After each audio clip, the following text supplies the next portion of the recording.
Please take your seats.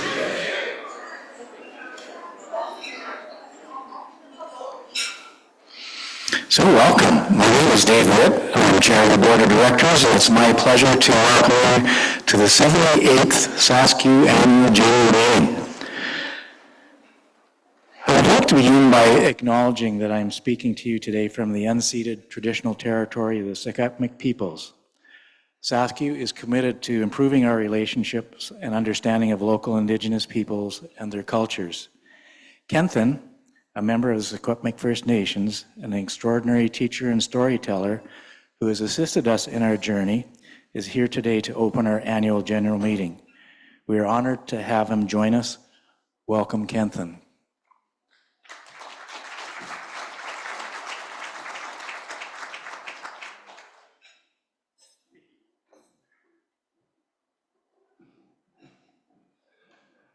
Well, I could quiet up everyone. How's everyone doing today? Right on. Cookscatchum. Thank you guys from the bottom of my heart for having me here today. I'm very honored and very humble whenever I get to when I'm asked to appear in an event to speak on behalf of not only my Indigenous brethren, but also the land itself. I think that's an important thing that we're always missing when we talk about land acknowledgement is the land itself. You know, for so long, I considered the land acknowledgement, and I thought about it for a long time, and how we always say, oh, you know, for 10,000 years, my ancestors walked this land. But I think there's an integral part of that that's missing is the land. You know, the land was here long before any one of us were here. And I was taught that when I say my prayers, when I say my words, whenever I ceremony, at the end of it, we always say, all my relations. And an elder taught me not too long ago, almost in this very same room, he taught me that all my relations goes further than my human brethren and my humanness, he said. It goes to all living things. All living things, you know, because in our Stapdik, our legends that teach, the ones that I usually share, they speak to, the stories talk about how all living things give themselves to us unconditionally. The trees, the four-leggeds, the plants and the small animals, even the minerals, you know, all living things give themselves to us unconditionally. And when he said unconditionally, without condition, that means they love us. We are just weak and pitiful, as he said. We are weak and pitiful humans without all the beautiful gifts that that Mother Earth and the plants and the land, the Timur give to us. We would not survive here on Mother Earth. All the things that we take for granted, that we deem necessary for economy and trade and all those things, sometimes we forget. We need to honor that. You know, we need to honor it more than ourselves. And it seemed kind of selfish when people would go, yeah, and I'd like to acknowledge that this was the land of the Indians, you know, before colonization and all that. And I said, gee, you know, that seems really, really selfish. And then when I remember the teachings from my elder, I said, wow, okay, that's what it's about. It's not only about us, it's about acknowledging the land, the gifts that it gives us, all our relations. So I just wanted to share that with you today, and just kind of remind you, so next time you hear land acknowledgement, and this occurred to me because I was in an event like this in Kamloops, down the valley there. And a fellow, you know, he'd been hearing the land acknowledgement now for probably 5-6 years, and he kind of bemoaned. He kind of went, oh, when is this going to stop? You know, when is the land acknowledgement going to stop? When does reconciliation happen? When is it here? And I told him, I said, you know, we might not see true reconciliation between all of us humans for 7 generations. We need to reconcile not only with us as humans, as you know, as peoples of different races, cultures, traditions, but also with the land itself. We need to reconcile with the land, all the damage we've done to all our relations that live in the land, that give themselves to us freely. So with all that being said, I just want you guys to remind yourself that the land acknowledgement, it stretches beyond our humanness. It goes beyond just us as humans, as brothers and sisters that share and walk this land. Chief Shane Point, a very good friend of mine, once said, you know, we all have ancestors in this land now, so we all share this land. And that was the first time I heard it, and that was even before reconciliation became a word that was bandied about in events. So I'm going to share the Secwepemc Welcome Song, and that's a song about welcoming all, welcoming all more than to in this space, but onto this land that we all share.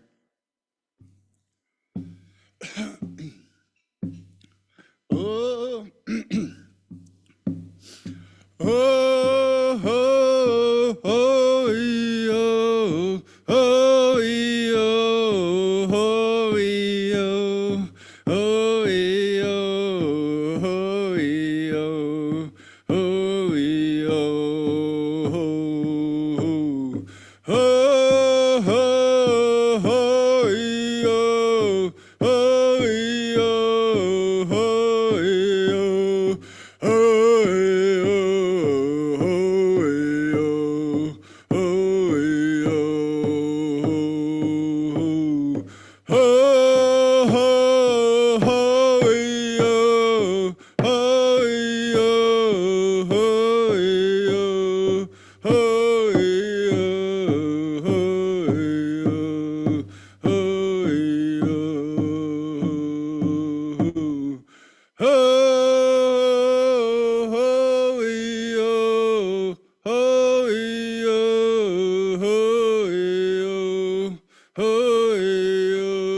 My name is Kenton Thomas. I'm very honored and humble and happy, so happy I'm here today to help open this in a good and kind way. And I hope all business, all transactions, everything that you guys do today is honored and done in a very good and kind way. Cook's Catchem, thank you from the bottom of my heart. There's two ways to say Cook's Jam. Cook's Jam is one if someone hands you a piece of paper or passes you the salt, you say Cook's Jam. But then Cook's Catchem means a big thank you. So a big thank you in the way of thanking a whole bunch of people at one time. Hey, Cook's Catchem, here, hey. You know, instead of going to each individual and going, Cook's Jam, Cook's Jam, Cook's Jam, Cook's Jam. You say Cook's Catchem to all of you. But then also it's a deep felt one. It's a big one that comes from the heart. It's one that when you really, really mean it. And I really, really mean it today. Thank you guys. Cook's Catchem from the bottom of my heart for letting me open this in a good way for you guys. Take care and have a great day.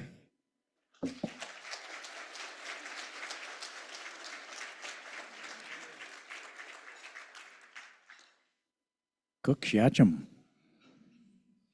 Important words. This is the third AGM that we're conducting both in person and digitally using Zoom. It's our hope that this technology will encourage more people to join us.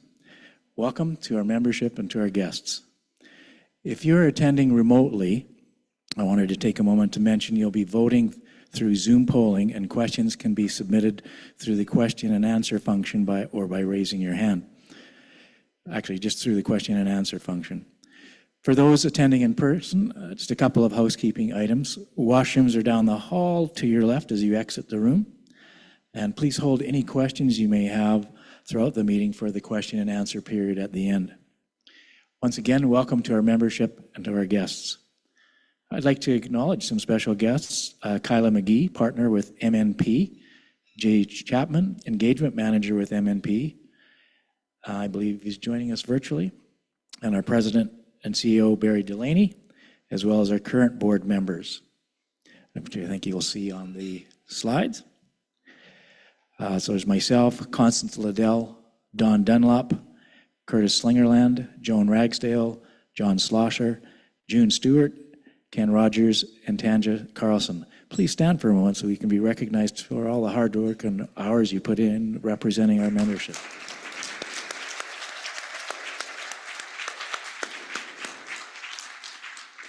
Thank you. Also like to recognize a few special guests. We have Glenn Hall and Dave King, past board chairs. Welcome. And we have Frank Popine and Charlotte Sutherland, longtime serving directors on the board. And virtually, we have from the BC Financial Services Authority, Tony Leung and Sarah Loy. Welcome all. So next, we have the Registrar's Report. Catherine Swainson, our marketing specialist, is our registrar for today's meeting, and I'll ask her now to share the number of members and guests attending to determine if a quorum has been satisfied. Thank you, Dave. Today in attendance, we have 107 members, which satisfies our quorum requirement of 30. We have 90 in-person members, 17 virtual members, and 2 guests, which makes up a total of 109. Thank you. So given that we sent out the notice for this meeting in compliance with our rules, included the consolidated financials, published the agenda and meeting details, and further have a satisfied quorum, has satisfied our quorum requirements, all according to our rules, I call this meeting to order. To satisfy the requirement for a recording secretary, I hereby appoint Julia Payne. So next, we have the rules of order. The rules of order have been made available on our website in advance of this meeting and are in your package. I'd like to highlight a few of the important ones. This meeting is open to all members and invited guests only and is closed to the media. No discussion of personal business from the floor, and Robert's Rules of Order will apply to the proceedings.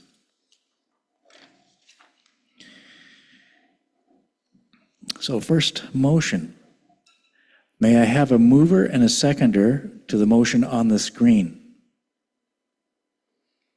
Moved. Seconder? Okay. You'll see the motion has been moved, and you'll see the motion appear on your screen to accept the rules of order for the May 7th, 2024 Sascu Annual General Meeting. Virtual members, please vote now. And members in attendance, by a show of voting cards, in favor? Any opposed? Online is good. The motion is carried. Next, we have the agenda on the screen in front of you. May I have a mover and seconder for the motion on the screen? Moved and seconded. Thank you. Motion to accept the agenda as presented at the May 7th, 2024 Annual General Meeting is on the floor. Virtual members, please vote now. Members in attendance, by a show of voting cards, all in favor? Any opposed? Motion is carried. Okay, we have the minutes of the last annual general meeting were made available on the website in advance of this meeting and are also available upon request. Can I have a mover and seconder for the motion on the screen? We have to go back one, I think. There we go. Mover for that motion, seconder, seconded. So the minutes of our, to accept the minutes of our Sascu 2023 Annual General Meeting. Virtual members, you'll see the motion on your screen. Please vote now. Members in attendance, by a show of voting cards, all in favor? Any opposed? The motion is carried.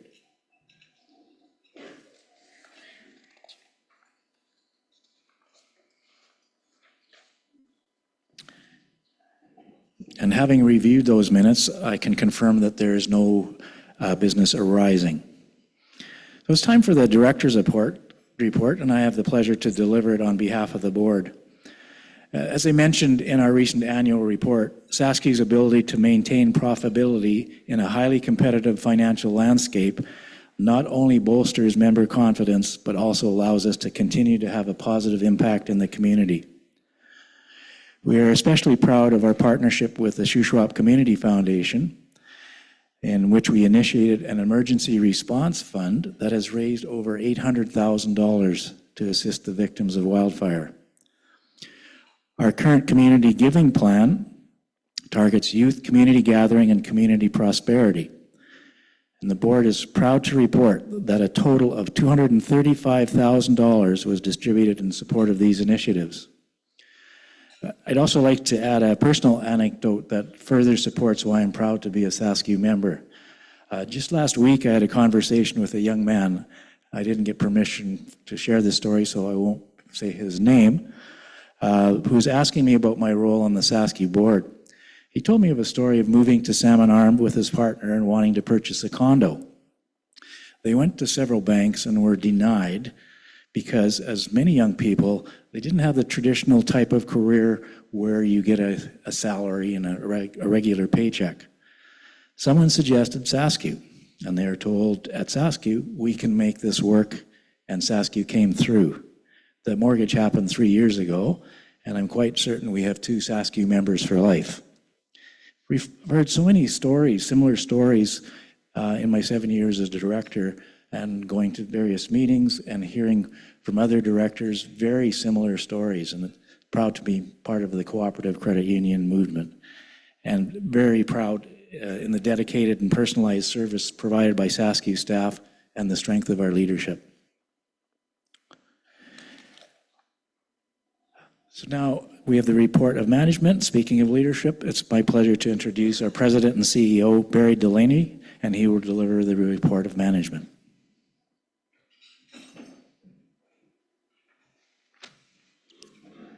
Good morning. Is it still morning? I am your President and CEO, Barry Delaney. It's my pleasure to be here to deliver the management report for Sascu. I love AGMs. I really do. The staff don't, because it's a ton of work. But I love the accountability where we can celebrate the successes that we had in the previous year, some of our challenges, and then highlight for you what we're doing in the community. We are a locally owned financial institution and the only one in the shoe swap, and we have our members have a say in how we're run. So it is worth celebrating at an AGM.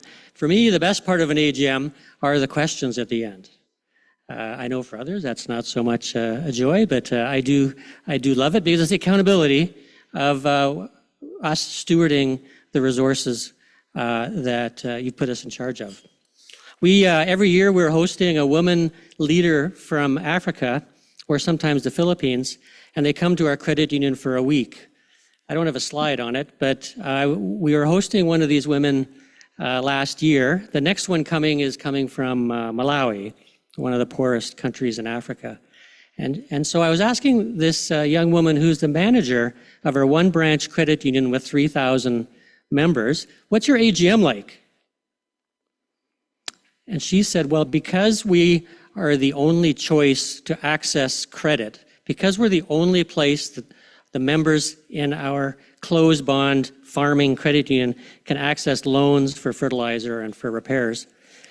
Without us, they can't grow, they can't invest, they can't get employment, they can't start new jobs in terms of starting a small company. So of our 3,000 members, Barry, we have 1,000 that come to the AGM. We rent the local soccer stadium. We have singing and dancing and drumming for about 2 hours in the morning. We have the mayor and the governor of our province speak. Then we have this, what we're having now. And then we go back to celebrations of music and food and dancing. So I love AGMs. Now, the next slide is a picture from our town hall. We do a town hall every fall in September. What that means is we close the business. Sometimes we close the business, sometimes it's in the evening. But we set time aside and we invite all 150 employees to come to one location where we can spend several hours talking about the business. And so this is a picture of our meeting last September where we held it at Song Sparrow Hall. That's 150 employees. And what I like to say to people, if you want a picture of Sascu, we're not going to show you a building with a sign on it. If you want to see a picture of Sascu, we're not going to show you a building that's like the pool, the Sascu Pool and Rec Center. This is Sascu. These people are Sascu. They make the buildings come alive and they make our service come alive.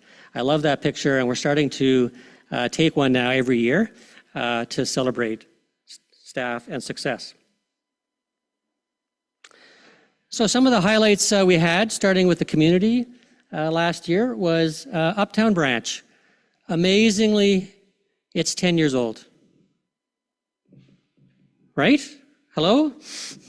Yeah, it's like 10 years old. We were worried about 12 years ago that when Askew started building their grocery store up there, that one of the banks would take that spot and be another competitor to us. And because our relationship with Askew's is so strong and so deep, they gave us first right of refusal. And we said, absolutely. Stop a bank going in there? Of course, we're putting Uptown up there. And of course, that's where the schools are. That's where the young families are. It made a lot of sense to go up there, and it's been a tremendous success. We have a youth council. We are focused on youth. I mean, we do have a lot of retired members that deal with us, and we want to serve them and we want to give them special treatment, but we are focused on growing with the youth market. So our youth council is comprised of employees who are, we define youth at Sascu as, you might laugh at this, but youth is, if you're under 35 years old, you're considered a youth. And so these are staff members that are under the age of 35. Some of them that are pictured there is we got Johnny, Elizabeth, Casey, Jeremy, and Mary. And what we'll do is we'll bring forward to them business problems, or we'll bring forward to them business opportunities, and we'll ask them their opinion on what we should do. Often their advice to us, non-binding advice, their advice to us is make it more flexible, make it online, give us choice. And I don't think you have to be a youth to want those things. We all want those things. And it's a great learning for them, and it's great learning for us to get that fresh perspective, because we can't always have the 50-plus-year-olds making all the decisions. We're doing some things on the digital side we're very proud of. We have a big focus on digital. We're doing just a couple examples, tour and teach. So Isabella, who's here, is out once a week in the branches teaching anybody who wants to come about the functionality of digital banking. Surprisingly, the number of members that come and take advantage of that to talk to her about things like recurring e-transfers or how to set up online payments. And it's also, so she was telling me just this morning that the 70-plus crowd are actually quite on it in terms of technology. It's the 60-year-olds that are having a challenge. We've modernized our online banking app that you see on your phone, and plus the website when you go there for online banking. That looks very different. We've rolled out this year a mobile wallet, so you can put onto your phone your debit card, your credit cards, sporting tickets, and that sort of thing. Now, I know that's not new. We're probably a couple of years late to market, but we finally have it, and we've had more than 3,000 members download it. And we have something new this year, where if you want to see one of our great advisors or any of our staff, you don't have to phone. You can go to our website and you can make an online booking with your favorite advisor, and we'll send you a confirmation. So we're doing lots. We're trying to be relevant to the families we serve while still being sustainable as an organization and competitive, because the competitors are only one click away. So we have to be relevant to the families. So here's some financial results. I'm not going to steal too much of Darren's thunder. He's going to speak more to these financials. We also have Kyla speaking to the audit on some of the financials. We grew last year by 1,441 members. Hold your applause. Hold your applause. We have 20,000 members. Like that's pretty substantial. Now our challenge is that we have lots of members closing their accounts every year. We had about 1,000 members close their accounts. And the number one reason, right, they're passing away. They're passing away, or they're moving away.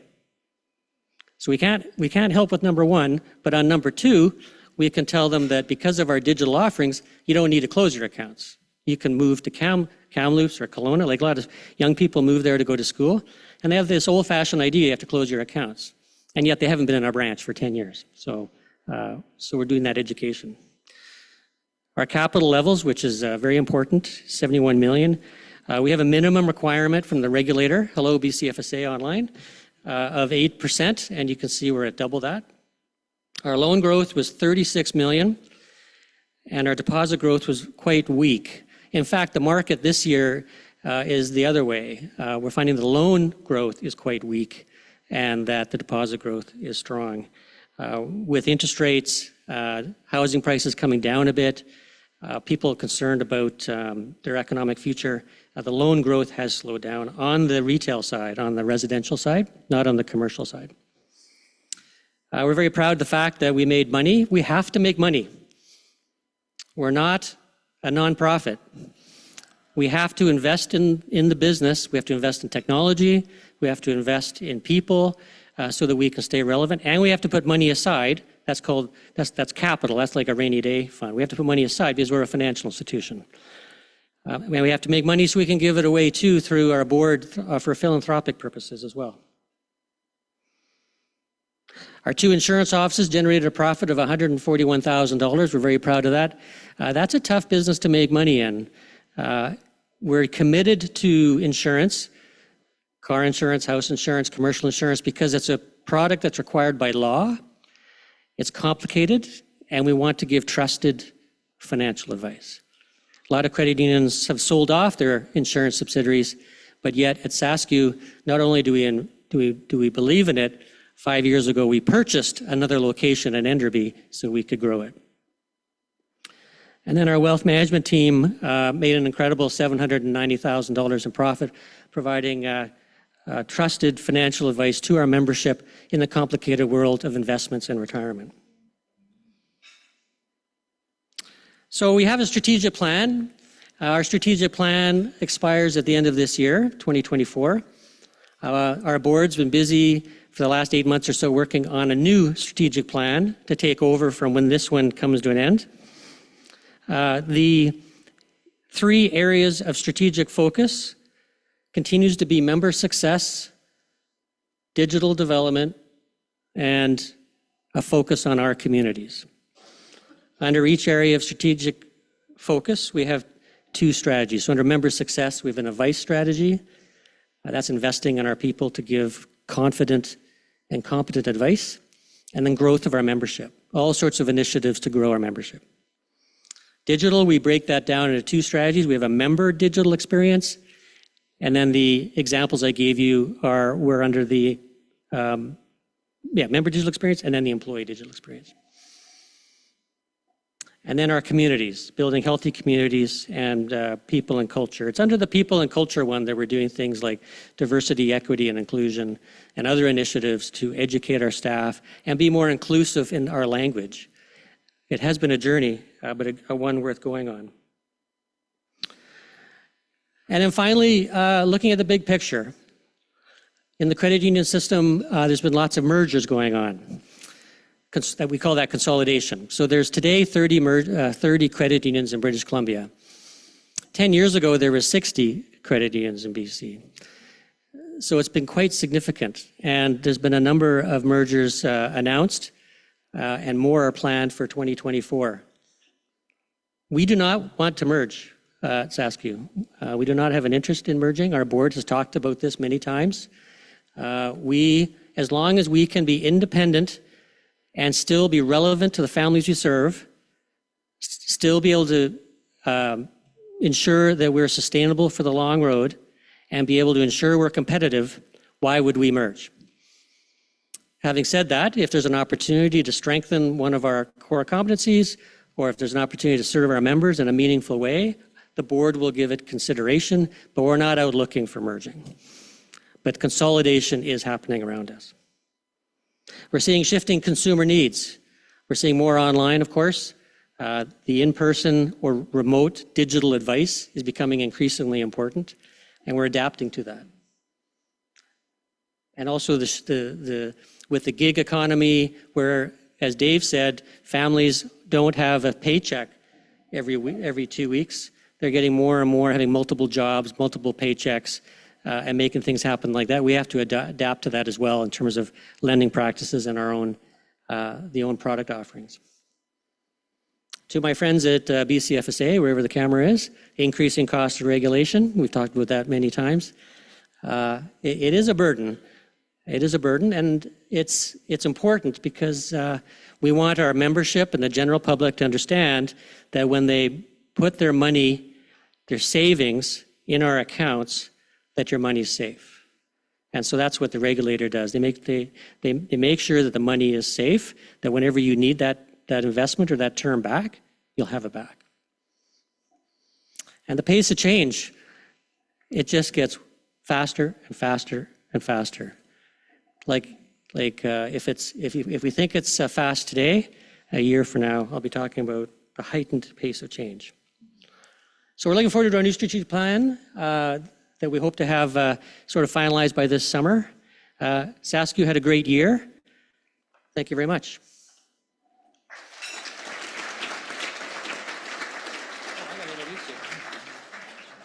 I'd like to introduce our Vice President of Finance, Darren, to say a few words on the financials.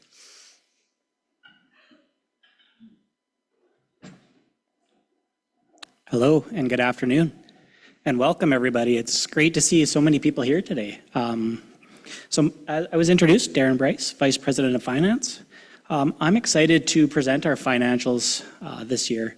I know that for a lot of people, financials are dry. I think the person that finds them the most dry is probably my own mother. Just instantly glazes over. So I will try to keep this high level. So first of all, we're going to talk about 2023. 2023 was a year of challenges. In the international events, there was a year where there was international conflict, Ukraine, and there was also the collapse of a large bank in the United States. In Canada, we saw interest rates. They started the year high and they continued to creep up at the start of the year. Inflation, that was headline news throughout the year. Lots of challenges there. It started the year at 6%, and so usually in the last 10 years, it was right around 2%. That's a big change for us. These challenges impacted Sascu, and it impacts our members too. It's something we need to keep in mind when we're doing business. Despite these challenges, I am pleased to report that Sascu grew 4.4% on the loan side. Deposits, as Barry noted, was more or less flat with slight positive growth. Investments in wealth, we did touch on, grew 12.7%. So that was great news. Expenses here. So we mentioned inflation. Inflation did impact us. Contracts and stuff, they all go up. We saw the costs increase. However, we continue to choose to invest in key areas which were important to our business. We talked about some of those initiatives, the flexibility and the digital offerings. Those are noted in our annual report and already discussed. Lots of change. Earnings. So I was told that I have to define what financial margin is. So this is the main driver of how we earn our money. It is the difference between the amount we earn on our loans and the cost of our deposits. And there was big changes in there because of the rate environment. So the cost of loans is anybody that has a mortgage, those went up, and that's what drives our income.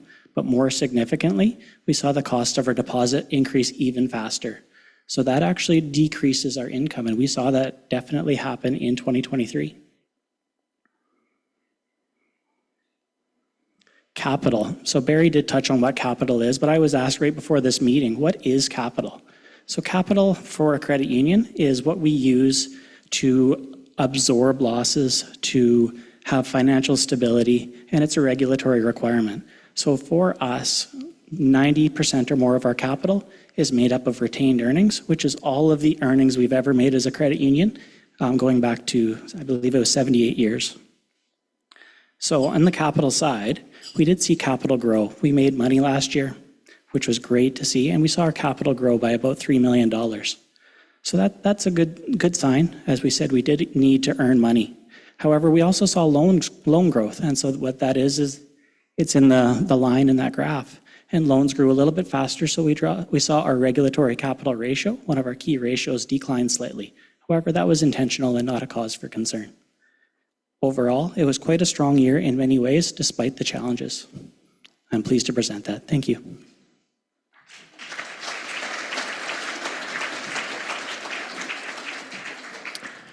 Thank you, Darren.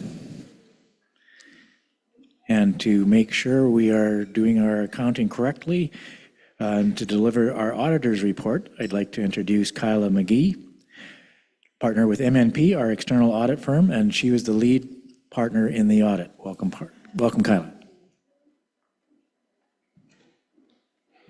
All right. Good afternoon, everyone. Thank you so much for having me at your meeting.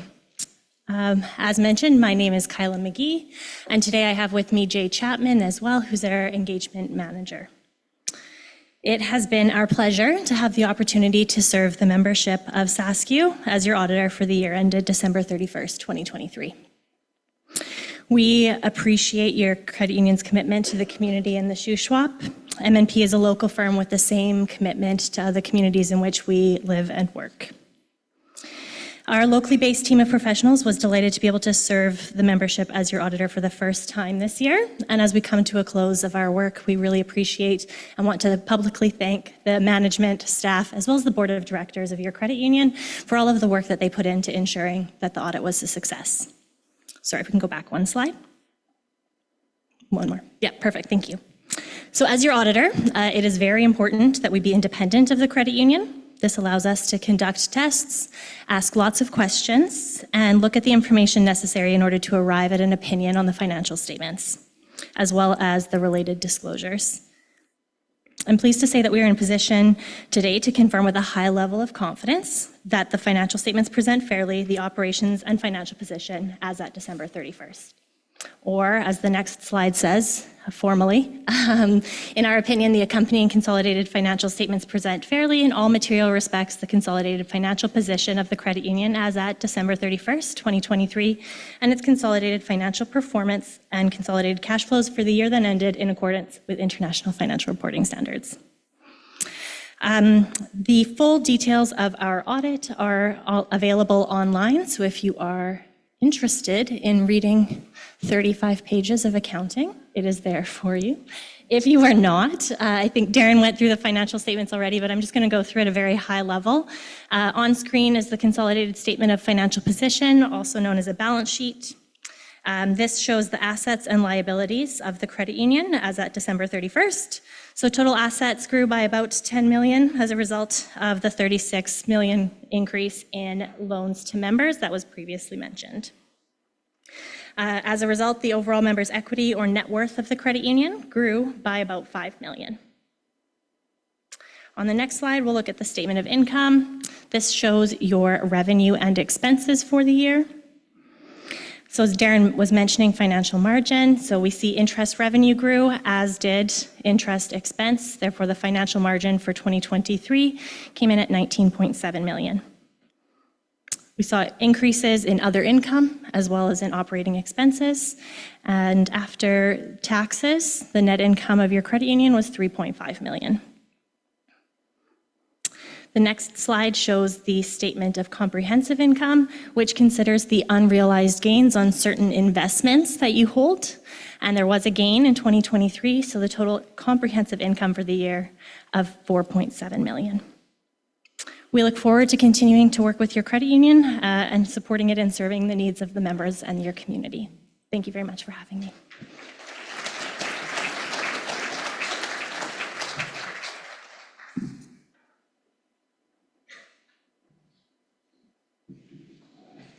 Thank you, Kyla.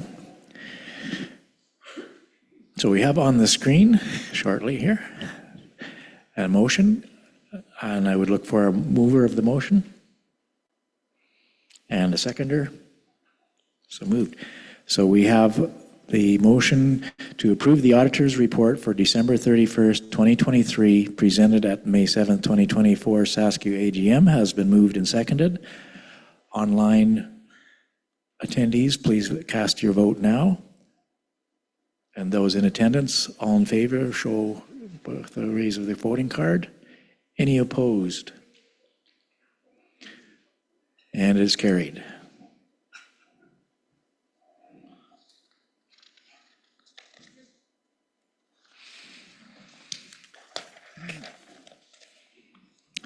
We'll now have a report from our nominating committee chair, June Stewart.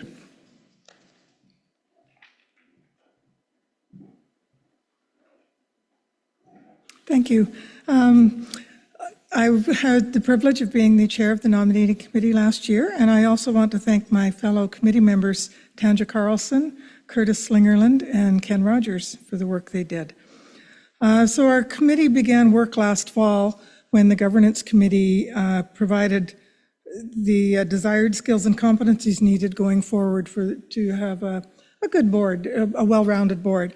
And they identified digital and technology experience and risk management as desired traits that we would be looking for to fill gaps on the board this year. We updated the candidate information package and nomination package and conducted interviews to provide candidates to the membership for you to vote on. Credit unions are unique in that board of directors are local, and they're elected by the users of the services, the owners, the owners of the organization. We find that there's certainly a strength of a board is a diversity of backgrounds, interests, life experiences, and viewpoints. And that difference in viewpoints can certainly lead to some healthy debate in the boardroom, which we always welcome. There's 9 directors on our board. Everyone is on a 3-year term, and so every year 3 director terms expire, and we're looking to fill those positions. So this year we had 2 directors are stepping down, Joan Ragsdale and John Schlosser. There we go. So Joan has shared her leadership skills and time with Sascu since 2018, and she's ensured that diversity, equity, inclusion, and belonging are certainly considered in decisions and policy making. John has given 21 years to the board over a couple of different terms or sessions with us. He's got a keen political acumen and is one of the first people in the country to attain his accredited Canadian Credit Union Director designation. And that involved continuing education throughout his career with the credit union. John also took an active role in the peer group of Okanagan credit unions, and I want to thank them both for their years of service to the board.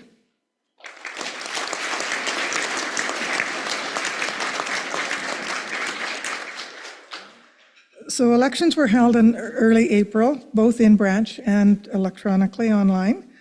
We had a total of 623 ballots cast. 3/4 of them were online. And I have the pleasure of announcing the results of the election. So congratulations to Riley Boudreau. Riley, would you stand up? Thank you.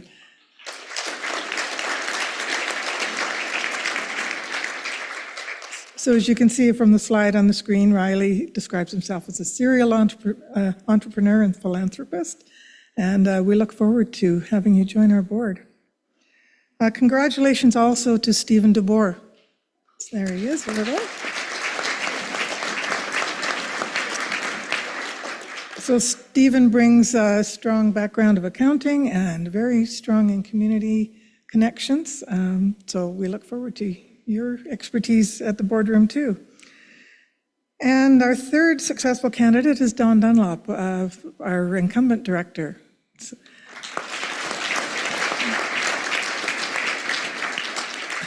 Dawn is a very busy lady with the Canadian Mental Health Association, and she's certainly getting her legs under her for being a very active board member, so welcome back, Dawn. Sometimes it's not easy finding candidates willing to provide their time and experience and talents. And in the past, we've had years where there was no election held since we didn't have enough candidates to cause an election. And there was only enough people to fill the vacancies. We were very fortunate this year. We were spoiled for choice.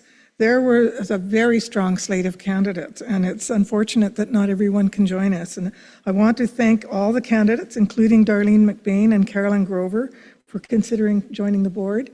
The good news is there's always opportunities every year for candidates to come forward, and we certainly hope that they will consider running again. Thank you.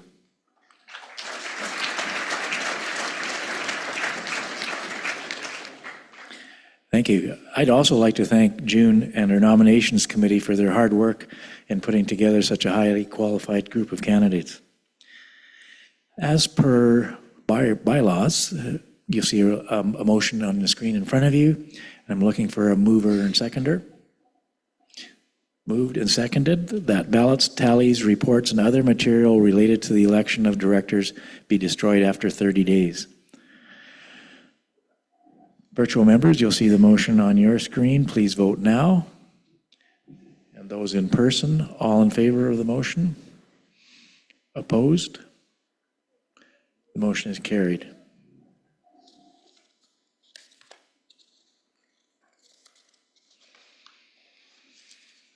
Okay, we're now to the point of the appointing the external auditor.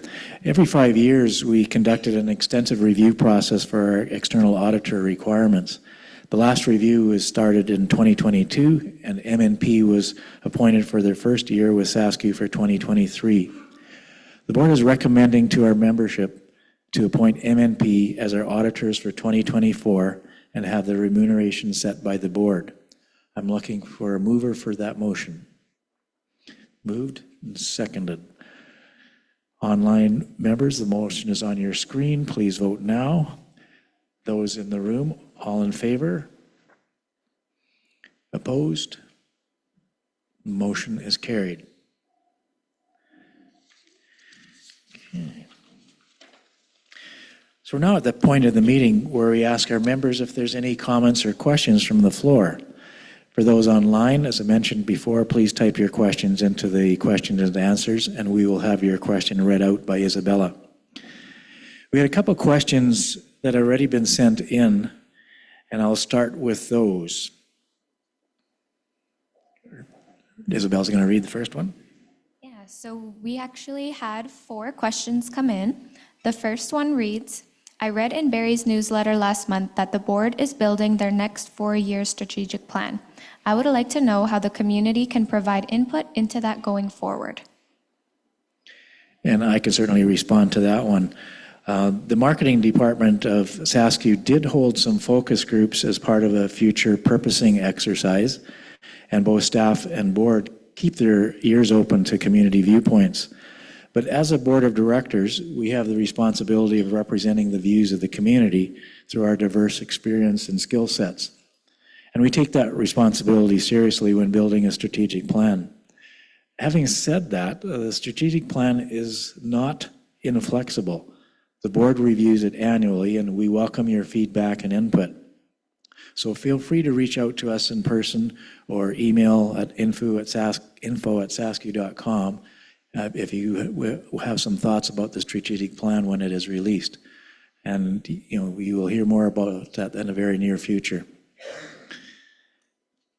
At this point, any questions from the floor? We're going to mix them up. Seeing none at the moment. Second question from online. Okay, the second question reads, does Sascu administration have a climate action plan to ensure measure of greenhouse gas emission and a plan to systematically reduce these greenhouse gas emissions? Barry, I'm going to turn this over to you.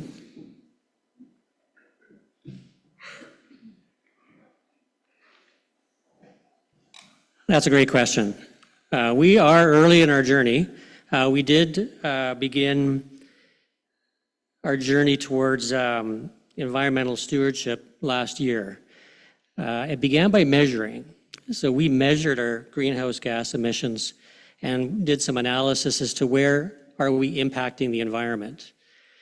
So that was a first step, and it was really interesting because the biggest impact that Sascu has on greenhouse gases is broken down into, it's like imagine a bar chart, and one bar is really high and then all the other impacts are much lower. And what was interesting was that our biggest impact is transportation. That we have 150 staff that drive their cars to work in the morning and then they drive home. That is our single biggest impact on greenhouse gas emission. So it's caused us to have lots of discussions internally about what do we do. And it's not like if Sascu went away, that emission would go away, right? If Sascu no longer existed, our staff would be working somewhere else and driving their cars to work and driving back. So we are bringing forward a policy to the board on greenhouse gas emissions, which is taking place this year. And we want to support the Salmon Arm community's environmental goals that fosters a healthier, more sustainable future. So we've taken a small step, and we have lots more work to do.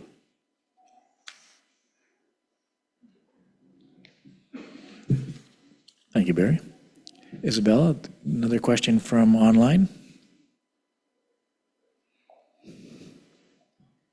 This is the third question.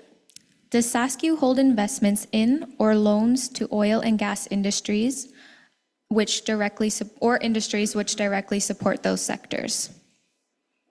I'm going to call you back, Barry.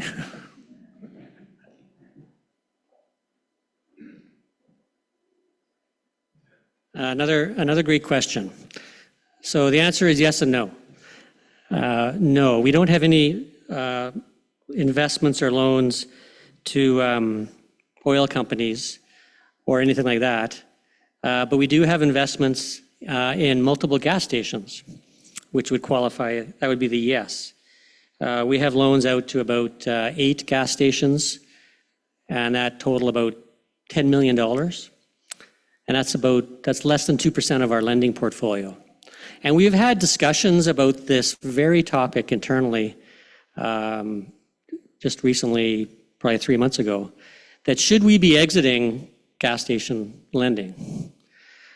Well, this morning, walking over the Prestige, I was looking to see how many electric cars are in the Prestige's parking lot. I didn't see one electric car. So gas stations are with us for a long time. Like we all need to go to a gas station.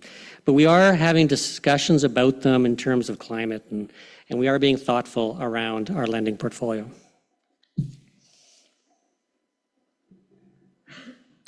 Thanks. Any questions from the floor? Go ahead, Glenn. I just noticed that we have, last year and this year, we have some losses of 1.5 million and 200,000. I just kind of wonder what those were from.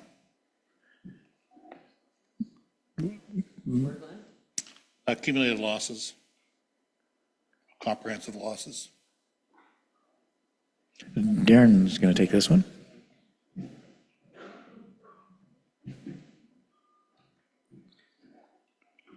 Okay, thank you. I'm assuming that's the accumulated other comprehensive? Yeah, so that's a relatively new line item for us.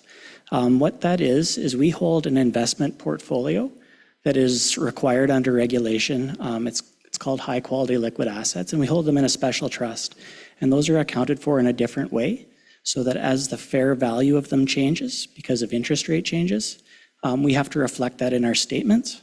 But because those aren't actually income and expense to us, we set them aside as a different line item, which is below on that statement. So that's that portfolio, and those are the gains or losses due to rate changes. That answer your question?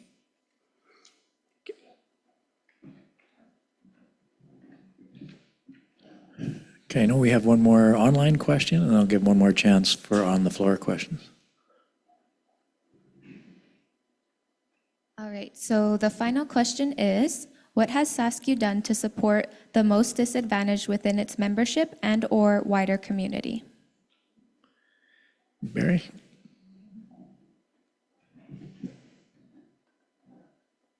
See, this is my favorite part of the meeting. These are great questions. So we have a strategy that I mentioned earlier called Building Healthy Communities.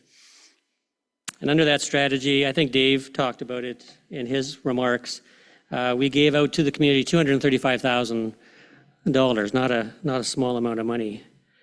And a good portion of those funds went to the vulnerable. So for example, we gave $40,000 last year directly to the food banks and to the Safe Society.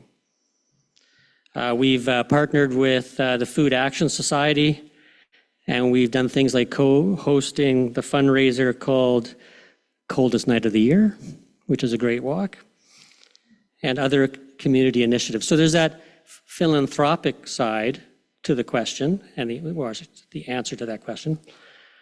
But we're also trying to help what we call the underbanked or the underserved, more vulnerable members in the community that use companies like payday loan companies We call payday loan companies that charge excessive interest rates predatory pricing, that the product is legal, but the product is unethical. And so we've been focused on trying to provide a product that could help off-ramp families that are on that product into something that is better for them long term. And we're also working on literacy programs, financial literacy programs in the community to build up money management skills and confidence in the region. So that's the sort of the two-prong approach we're using. Great question. Thank you, Barry. And I can also say that the board has very much had this topic top of mind as we approach our new strategic plan. It's our desire to really have a community impact with our new strategic plan in serving the underserved. So stay tuned. Any more questions from the floor? Seeing none. Any more questions online? And seeing none, then I will now ask Aaron to help us with drawing the winners of door prizes for attendees. I think we have 2 prizes.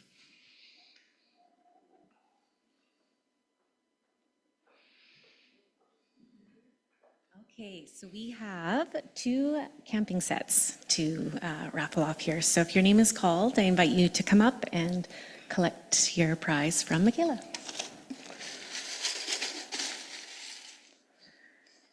So we've got Anthony DeBoer.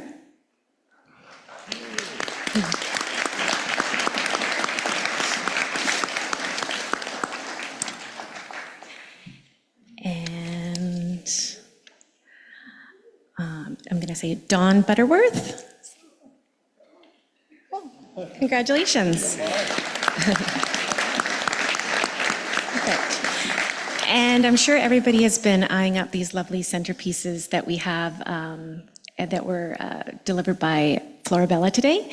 So if you wanted to, one person from each table will have the Florabella card underneath their chair, and that individual gets to take the centerpiece home today. So. Yeah. Yeah, it looks like that. Now's the time to take a picture. Card, so enjoy.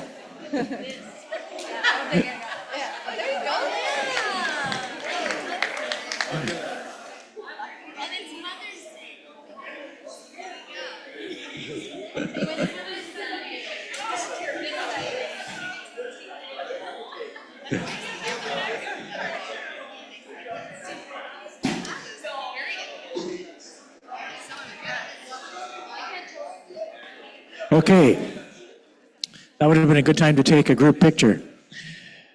So it's now time to adjourn, and a reminder to our board that we're heading back over to the Sascu boardroom shortly after this adjournment for our 1 o'clock meeting. Now that the agenda has been completed, I call this meeting adjourned. Thank you, everyone.